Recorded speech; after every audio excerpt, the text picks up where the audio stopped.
Welcome back to Bountiful Gardens. My name's Ike, and today I'm in our beautiful Ewing, New Jersey greenhouse. We're always talking to you about landscaping, but did you know you can apply those same principles of layering colors and textures onto a smaller scale? This is tablescaping, and it's the best way to decorate your Thanksgiving table this year. Tablescaping allows you to combine your love of plants with the bounty of fall to create something truly special both you and your guests will adore. When planning out your tablescape, it's important to consider what kind of focal points you want to use or what style you're going for. Maybe something really bountiful or maybe a little more minimal. I have a couple examples that we can work through together. For my first tablescape, I really want to recreate the look and feel of a classic Thanksgiving spread. All those really warm tones and deep greens that make you think about fall. I'm going to start out with a base layer that kind of looks like a forest floor, and a lot of the materials you need you can probably find in your own backyard. Lucky for us, we have a native meadow behind our Ewing location, so I was able to pick up all sorts of fantastic things that'll make it look like a forest floor on our Thanksgiving table. I'm also going to pick up some mini pumpkins and gourds to really bring the bounty. If you're really excited for the holidays and you already have your tree, you can use a couple trimmings from the bottom of it in your tablescape. If you don't have a tree yet, well, you know where to get one. Now we've got everything we need to start setting the table. I've got some pine cones, some really nice flat arborvitae branches, some oak branches, some pear branches, a little bit of mountain mint, a couple fronds of a sensitive fern, and a little bit of blue verbane. Let's get started. I'm going to start out by creating the base layer of the forest floor using some of these 4-inch green giant and fir branches. They're nice and flat, so you can just lay them down across the center. Any of the stems that are sticking up too much, I'm just going to trim right off.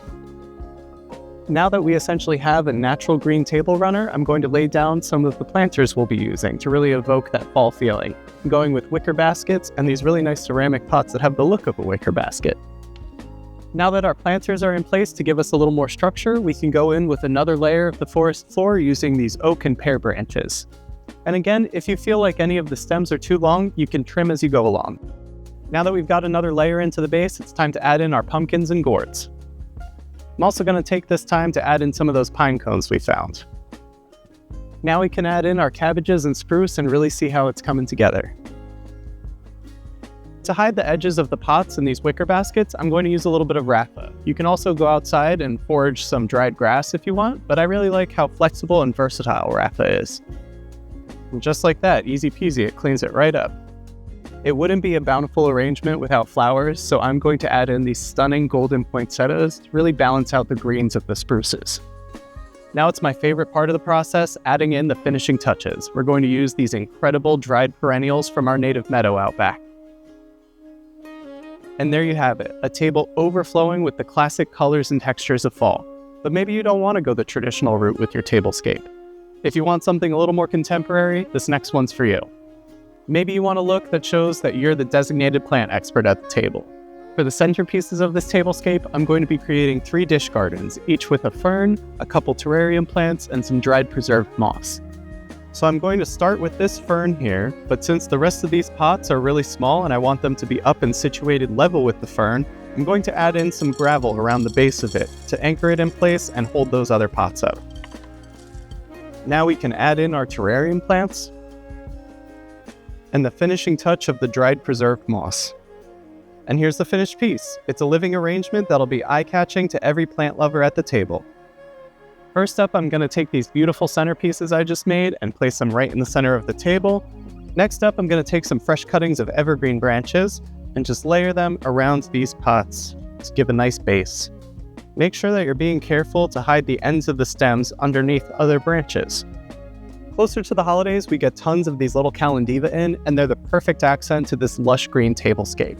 I'm going to put it in this decorative terracotta pot, and if you want, you can even write your guests' names on the edge there and use them as place settings. Now, if you like the monochromatic look, you can leave it just like this, but it's Thanksgiving, and I really want a burst of color, so I'm going to add in some decorative pumpkins. What's great about this tablescape is all of these plants are still individually potted, so once the plates are cleared, your guests can take home a little keepsake. Want to enhance the aromas of the feast? Why not make a tablescape utilizing fresh herbs as your focal point? By combining the warm hues of terracotta with the grace and airiness of kitchen herbs like rosemary, sage, and thyme, you'll have a tablescape that smells just as good as it looks.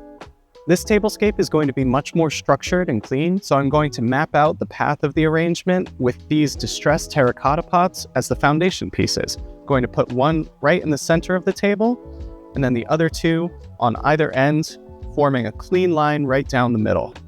Next, I'm going to take these beautiful kitchen herbs that are potted in terracotta and use that center line as a guide. I'm going to put one on either end of that center, tallest in the middle, and shortest on either end. And see, you're almost making like a wave with this. What's great about these 3 center terracotta pots is that it gives you the option of either filling them with some pillar candles, or if a guest brings you a bouquet of flowers, you can split it up and add it in here. Or in my case, I'm going to use one of these gorgeous poinsettias for a really beautiful floral pot. Now all that's left is to add a couple finishing touches with these white pumpkins that'll match the white poinsettias. To really sell the look, you can add a bundle of fresh herbs to each table setting, and before the meal's served, you can run over, brush against each plant, and really release that aroma and enhance the meal. Thanksgiving is all about bounty, which is probably why we like it so much. If you want to show off your landscaping skills in miniature form, why not make a tablescape this year? As always, if you like this video, be sure to like it down below and leave a comment if you had any questions about this video or suggestions for videos in the future. And of course, subscribe to our channel so you can stay up to date on all things new at Bountiful Gardens. Thanks, and happy Thanksgiving.